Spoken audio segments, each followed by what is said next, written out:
Hello everyone and welcome to another episode of Gizmo Joe. Today we're going to be taking a look at this little box right here, which has a mouse inside of it. That is a computer mouse, not a live mouse. But anyway, I picked this guy up on Amazon for about $5. This is the R-I-I. Not really sure how to pronounce that. I believe it's a company out of China called Retech, who I think started to become known because they made like those like little keyboard, like little mouse things for like, I don't know, like little Android boxes and stuff like that. But they've branched out into other peripherals, mainly keyboards and mice and all that sort of stuff. Anyway, I picked this guy up because I wanted a cheap wireless mouse that I can bring to work. And, I wanted something really cheap because, as a teacher, things can get broken, lost, whatever. So I didn't want to spend a ton of money. Anyway, just quickly before I chuck the box away, you can see it came in a completely nondescript box, and there's a bit of something in there. That's it. So when we take a look at what's in the box here, we've got basically some instructions, yada, yada, yada, that this is a Nano 2.4 gigahertz sort of wireless receiver, so it's not Bluetooth, and the instructions are in a bunch of different languages, but basically this should be pretty basic. This shows sort of the operation. We got a left, a right click, we've got a scroll wheel, and that's pretty much it. We've got an on-off switch at the bottom, there's our like little LED thing, and the receiver is inside in the bottom there. So pretty basic. It's pretty light. I don't expect much from it, but it was about $5. So that's $5 US. So I can't really complain there. If you look here, we've got the little thing receiver inside. I don't know what happened there. But anyway, we take this guy out, and sure enough, it looks all right. It's kind of got like this is like a matte plastic. Like I don't think I'm going to pick up too many fingerprints or anything like that. It feels really lightweight.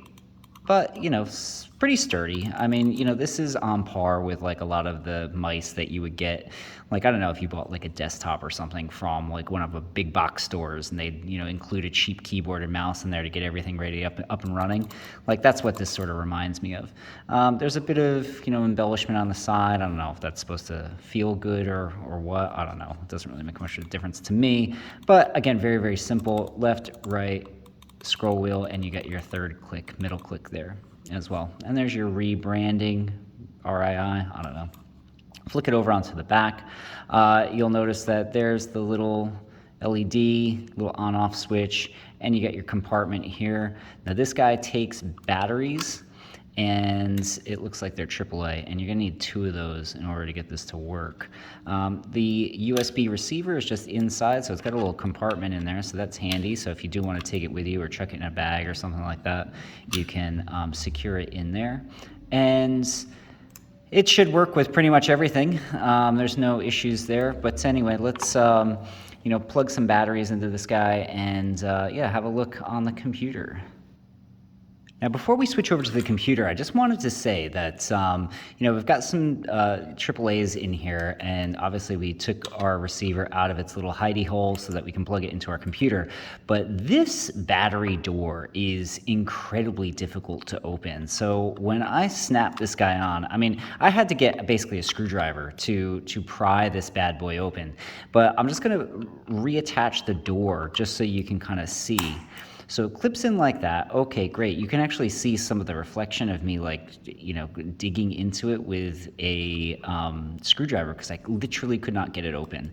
So, I cannot open this with my finger. And, I can try to, hook my nail or what little nail I have into this to try to press down, and I can't get enough. I just barely got enough leverage to open it up. But this is probably the hardest battery door I have ever had to try to remove off of any piece of electronics I've ever seen. It's just so hard. It feels like it's gonna rip my nail off. You have to kind of come in on it, push it down with all of your might, and then try to pry it away. But even then, there's just not enough traction, not enough give to pull it away. So look, hopefully these batteries last for a really, really long time because I wouldn't want to necessarily open this guy up all the time to replace batteries.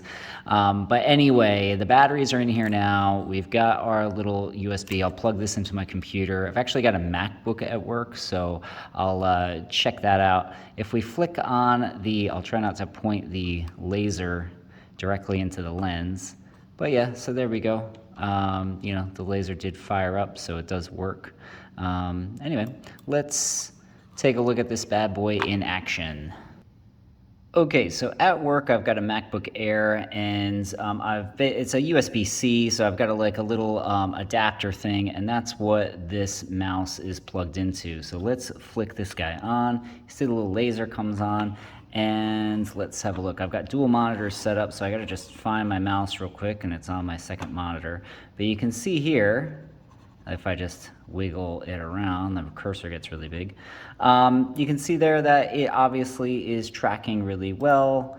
It works. Here's my little presentation on poetic terminology, etc., etc. So you can see the scroll wheel works.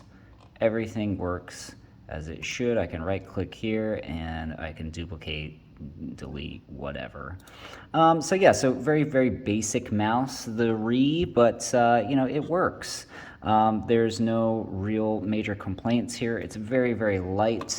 For $5, I really can't complain. I can't imagine much would go wrong with it, so provided I don't lose it or drop it or something and shatter it, it should be all right. So if you're looking for a really, really cheap mouse, pick up the mouse. $5. That battery panel is a real pain though, so just make sure you got a screwdriver or a pen or something to use as leverage to get that bad boy open.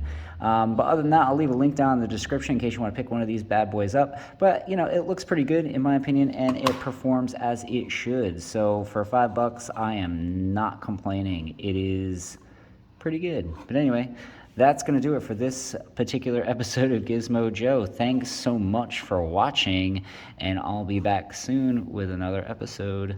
Catch you later.